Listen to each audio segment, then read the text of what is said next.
Sekarang kita bicara mengenai satu Paroki sifat. Santo Yohanes Penginjil. Terima kasih atas pertanyaannya. Jadi, Perkembangan Jadi Santo gereja Yohanes kita ini sejarah berdiri paroki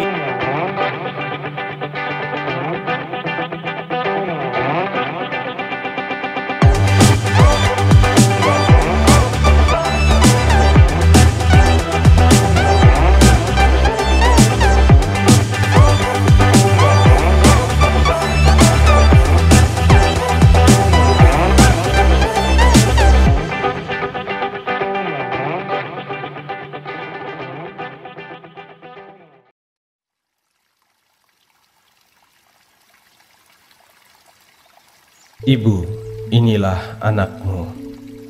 Itu adalah penggalan ucapan Yesus setelah disalibkan. Kalimat ini disampaikan ketika Maria ibu Yesus berada di dekat salib.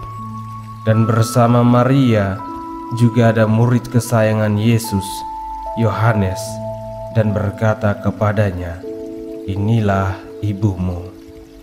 Peristiwa komunikasi searah antara Yesus dengan ibunya dan murid kesayangannya, Yohanes putra Zebedeus, diabadikan dalam bentuk patung di bangunan gereja paroki Santo Yohanes Penginjil Mandala, Medan.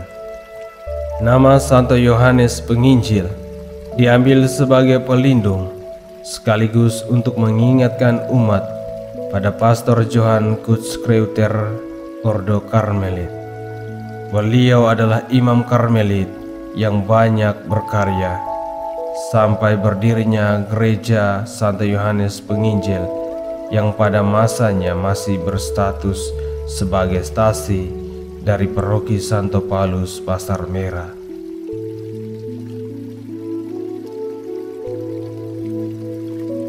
Sejarah berdirinya stasi Santo Yohanes Penginjil ini tidak serta-merta berdiri begitu saja, tetapi merupakan penggabungan dari beberapa stasi.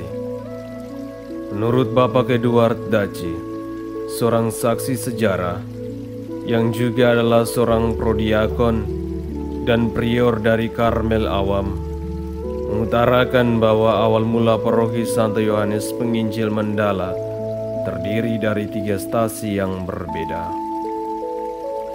Jadi gereja kita ini paroki Santo Yohanes Penginjil Mandala dulunya adalah sebuah stasi dari paroki Santo Paulus Pasar Merah.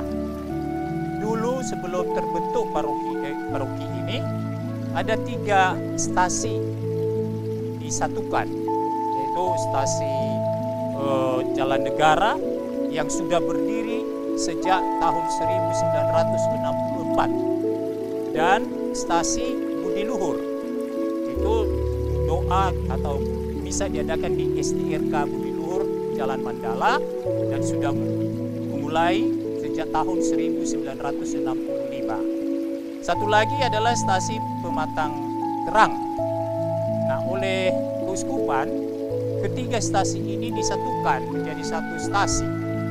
Namun pada mulanya satu hal yang sangat sulit untuk disatukan karena masih tetap berpegang bahwa lebih baik kalau terpisah-pisah. Nah, kemudian jadi masalah lain adalah pertapakan dari gereja kita ini, di mana gereja kita ini berada di tengah-tengah masyarakat yang non-Kristen, sehingga waktu itu pastor sulit untuk membuat atau membeli tanah itu. Nah, syukurlah kepada Tuhan bahwa hal itu bisa diatasi. Pada tahun 1973, Pastor J.B. Pepper Okarm sebagai pastor di paroki Santo Paulus Pasar Merah mempersiapkan sebidang lahan berukuran 30 kali 70 meter di Jalan Mistika untuk pembangunan gereja. Semua umat dari 3 komunitas, baik di Jalan Negara, Mandala, maupun Pematang Terang, ambil bagian dengan memberikan dukungan dana atau tok-tok ripe untuk pembangunan gereja ini.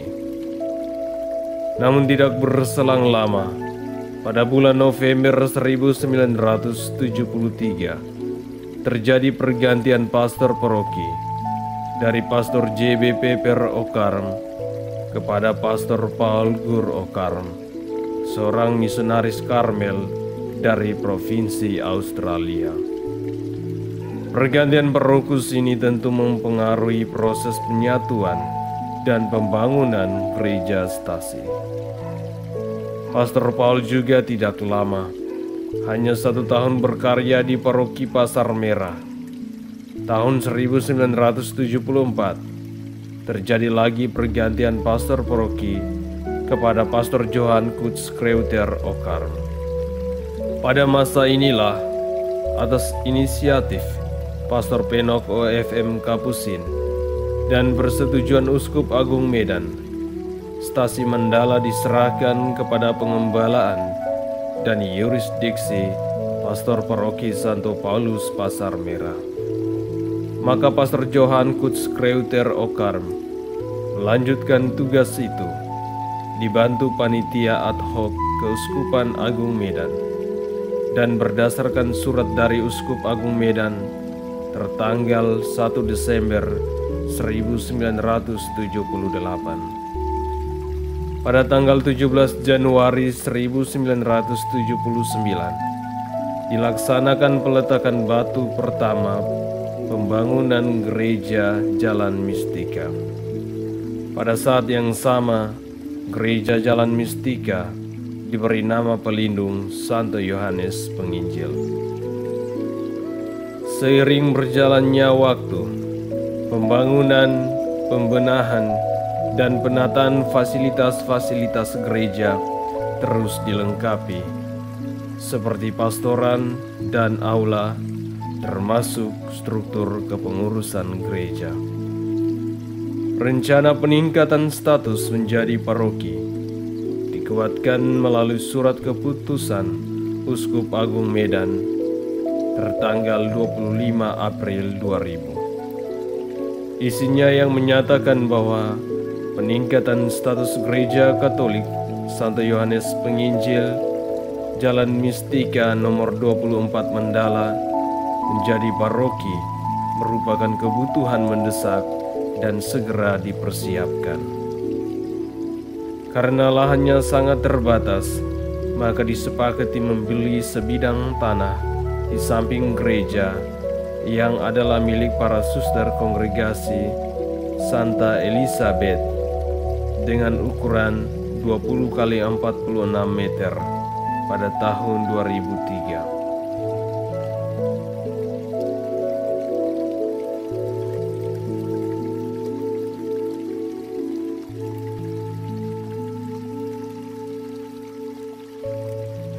Untuk memulai pelayanan di paroki Santo Yohanes Penginjil Mandala, berdasarkan keputusan Uskup Agung Medan, diserahkan kepada para misionaris Claretian untuk berkarya. Pada tanggal 25 Juli 2008, Kongregasi para misionaris Claretian memulai karya misinya di paroki Santo Yohanes Penginjil Mandala. Kongregasi ini mengutus 2 imamnya, yakni Pater Dominikus Kabosu CMF dan Pater Sebastian CMF. Dalam karya-karya awal, menurut Pater Dominikus Kabosu, mereka harus tinggal bersama para pastor Karmel di Pasar Merah, dan setelah itu baru mulai membangun pastoran di samping gereja Mandala. Sebelumnya, para pastor tinggal di paroki Pasar Merah kurang lebih 2 bulan. Setelah itu, para pastor coba mau tinggal bersama dengan umat, dekat dengan umat di kompleks gereja Santo Yohanes Penginjil Mandala, di sebuah gedung kecil, sederhana, tapi direnovasi dan ditempati oleh para pastor di sana. Mengingat kebutuhan pastoral dan demi efektifnya karya pelayanan, maka para pastor bekerjasama dengan Dewan Paroki dan juga seluruh pengurus dan umat untuk memulai membangun rumah tinggal pastor atau pastoran. Dan pastoran itu mulai dibangun tahun 2009 sampai dengan 2010.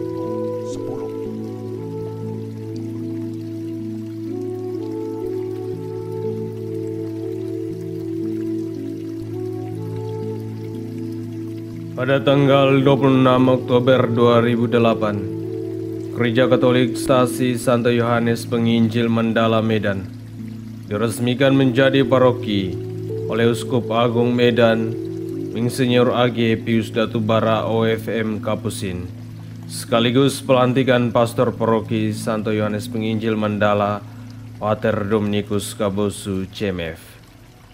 Perayaan ini juga dihadiri seluruh umat, para imam, termasuk para pemimpin Kongregasi Klaretian Delegasi Indonesia Timor Leste. Gereja Kristi dipimpin oleh Yang Mulia Monsinyur Pius Datubara. Dihadiri juga oleh pastor paroki dari Paroki Pasar Merah dengan para pastor Karmel. Turut hadir di situ juga pimpinan dari Dewan Delegasi Indonesia Timor Leste, Pastor Kuriakos, Pastor Siko, dan juga ikut hadir di situ Pastor Sabu George CMF. Bersama dengan para pastor yang ditugaskan untuk melayani paroki Santo Yohanes Penginjil Mandala, yaitu Pastor Dominikus Kaboso CMF dan Pastor Sebastian CMF.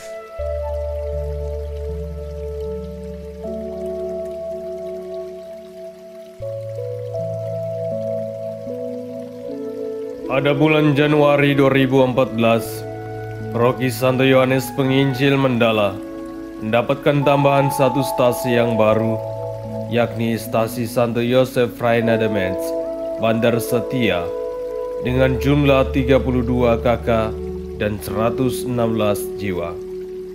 Stasi ini berada di Desa Bandar Setia, Kecamatan Percut Seituan, Kabupaten Deli Serdang. Demi pelayanan yang lebih efektif dan menjangkau umat, pada tanggal 8 April 2018, didirikan juga satu stasi di wilayah Perumnas Mandala dan diberi nama pelindung Stasi Hati Tak Pernoda Maria dengan 4 lingkungan dan 132 kakak umatnya. Stasi ini berada di Kelurahan Kenangan, Kecamatan Percut Seituan, Kabupaten Deli Serdang. Sejarah berdirinya Stasi Hati Tak Pernoda Maria itu kita awali tahun 2016 sehabis Paskah. Jadi ada lingkungan Tarsisius, Theophilus, Theodorus, dan Tadeus. Kita berbicara dengan pengurus masing-masing. Kemudian disepakatilah untuk bertemu dengan Pastor Domi pada saat itu sebagai pastor paroki. Kemudian Pastor Domi memberikan izin untuk mengadakan misa stasi sekali 3 bulan pada saat itu. Kemudian kita melihat juga situasi di daerah kita kondusif, aman. Misa pun kita perbanyak menjadi sekali sebulan.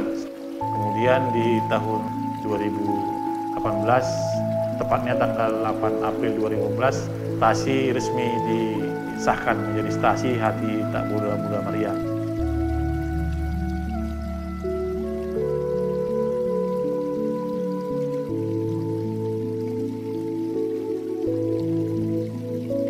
Mendukung program Keuskupan Agung Medan, Paroki Santo Yohanes Penginjil juga terlibat dalam program Basis Integrasi Data Umat Keuskupan atau BIDUK. Saat ini sudah menginput sekitar 76% data umat, atau masih 751 kakak atau 2.932 jiwa dari 991 kakak atau 4.062 jiwa data manual selama ini. Dari 2.932 jiwa umat, diantaranya 1.467 laki-laki dan 1.465 wanita. Selanjutnya, berdasarkan pendidikan terakhirnya, umat paroki Santo Yohanes Penginjil masih dominan di tingkat SLTP 1.220 orang, tingkat S1 sampai S3 450, SLTA 319, diploma 153. Sementara latar belakang ekonominya, wira swasta 705 orang, karyawan swasta 327 orang, PNS atau Polri atau TNI 82 orang.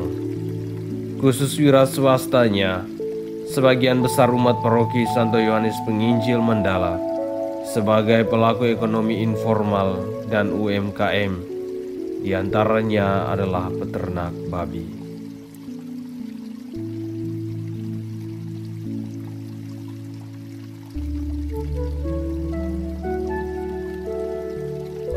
Partisipasi dalam pengumpulan dana mandiri umat paroki Mandala terbilang rendah.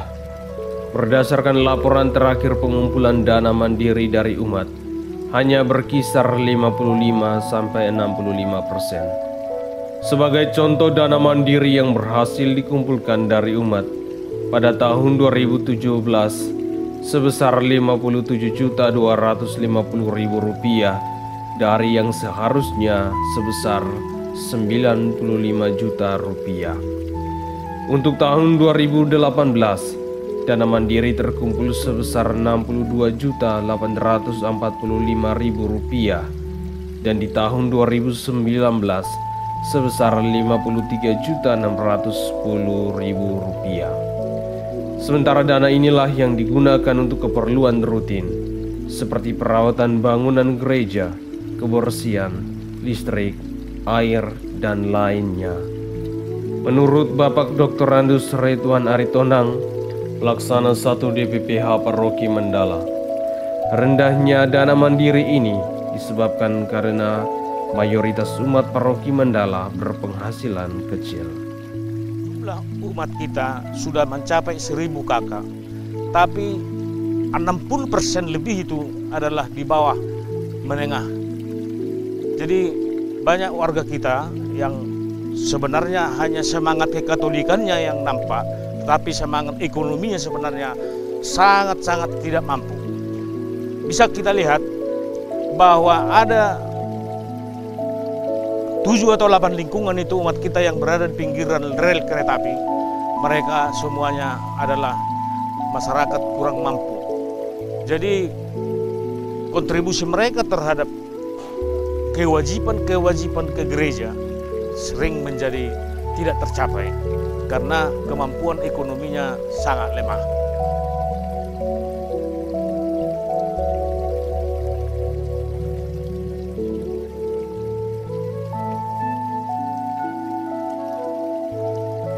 Saat ini Paroki Santo Yohanes Penginjil Mandala digembalakan 2 imam Claretian, yaitu Pater Robertus Hadun CMF sebagai pastor paroki, didampingi pastor rekan Pastor Freddy Yohanes Memalana CMF. Dan untuk mendukung kegiatan paroki dibantu oleh DPPH paroki dan seksi-seksi.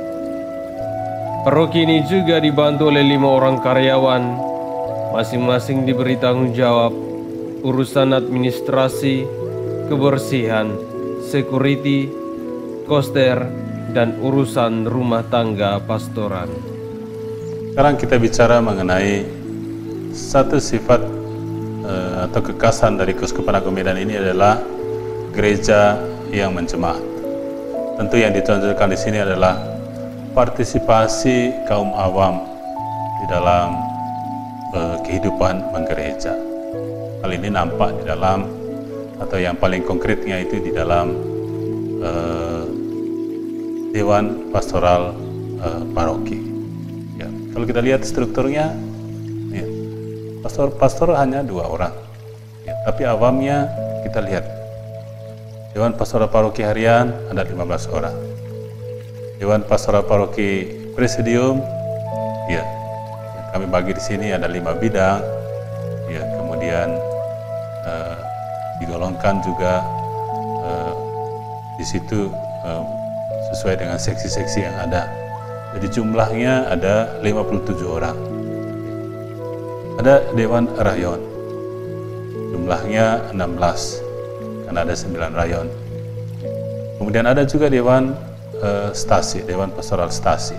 Ada 2 stasi, kepengurusannya ada 4, 1 stasi, maka ada 8 orang. Kemudian ada Dewan Lingkungan, Dewan Pastoral Lingkungan. Lingkungan di sini ada 32, ya, satu lingkungan, ya minimal 3 orang anggota dewannya. Jadi kali 32 maka ada 96 orang. Jadi ditambah lagi dengan prodiakon 14 orang. Jadi total semua Dewan Pastoral Paroki Santo Yohanes Penginjil Mandala ada 208 orang. Jadi cukup gemuk. Jadi kalau dibilang pastor sentris, tidak juga, karena lihat saja kelompok Dewan Pastoral Paroki ini adalah orang-orang yang membantu untuk membuat kebijakan yang baik, membangun gereja untuk paroki Santo Yohanes Penginjil Mandala.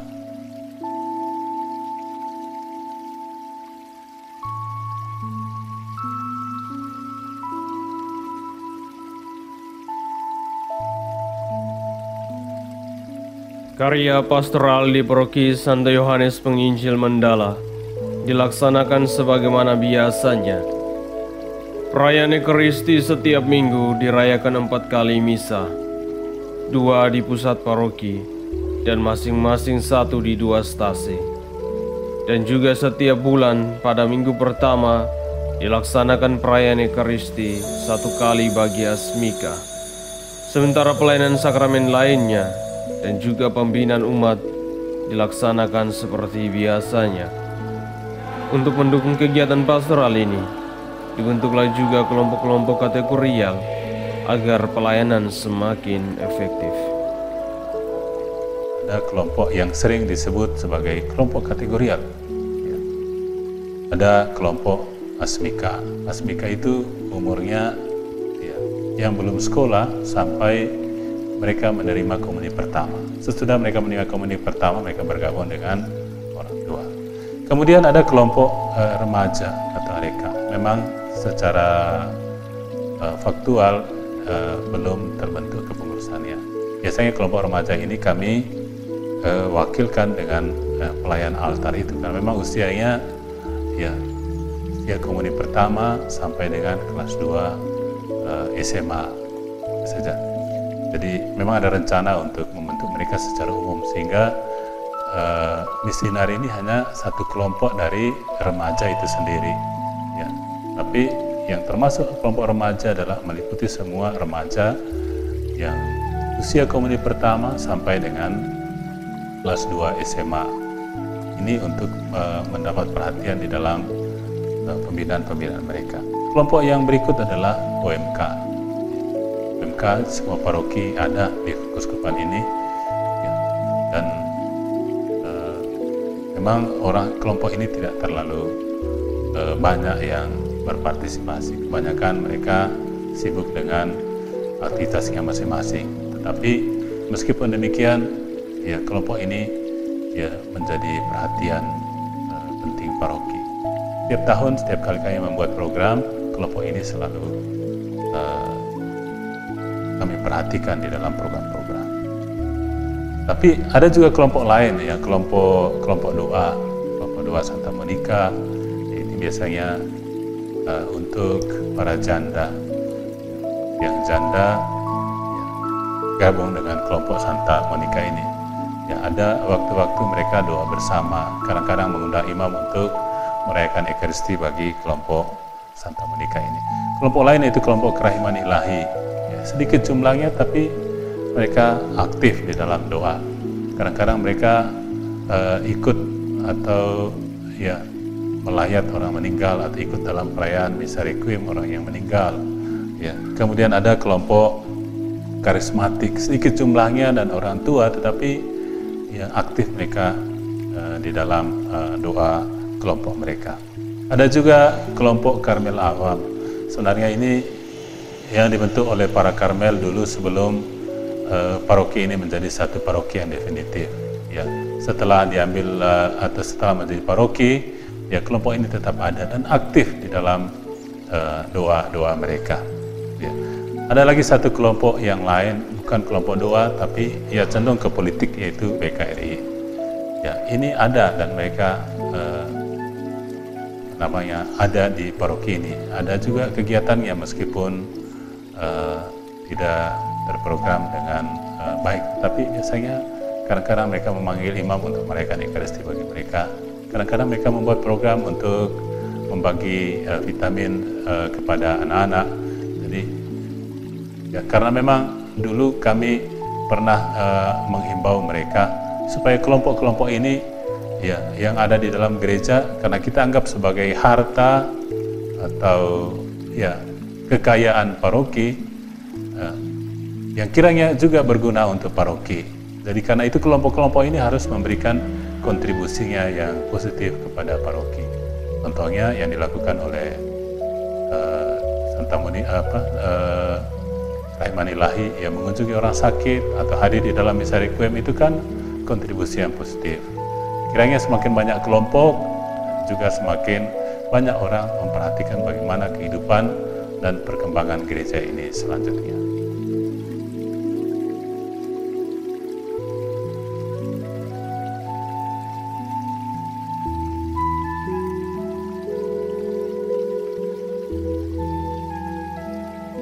Pelayanan pastoral paroki ini juga memberikan perhatian bagi warga yang tak mampu secara ekonomi. Walau pendapatan dana mandiri paroki ini masih terbilang kecil. Misalnya di tahun 2016, terjadi pembangunan 2 jalur rel kereta api yang memangkas rumah hunian warga di sepanjang jalur rel kereta api. Sebanyak 118 kakak umat korban gusuran itu diberikan bantuan masing-masing 300.000 dari kas paroki.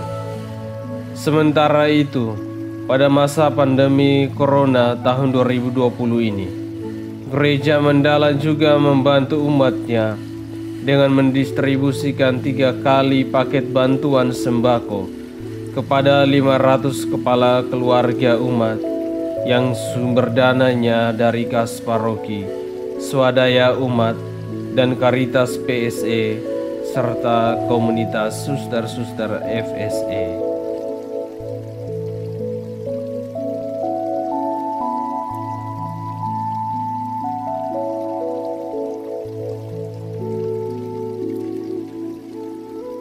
Dalam membangun devosi umat, Paroki Santo Yohanes Penginjil Mandala membangun Gua Hati Maria di halaman gereja. Gua ini didesain dengan unik, indah dan menarik, dengan harapan mampu membawa umat ke dalam suasana kontemplasi melalui doa-doanya.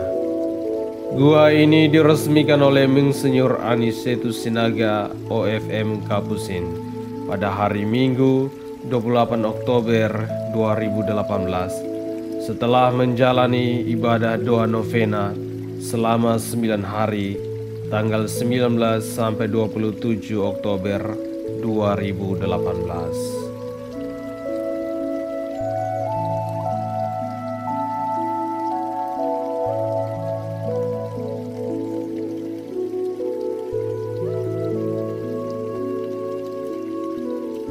Berikut para pastor yang berkarya di paroki ini semenjak berdiri sebagai paroki adalah sebagai berikut.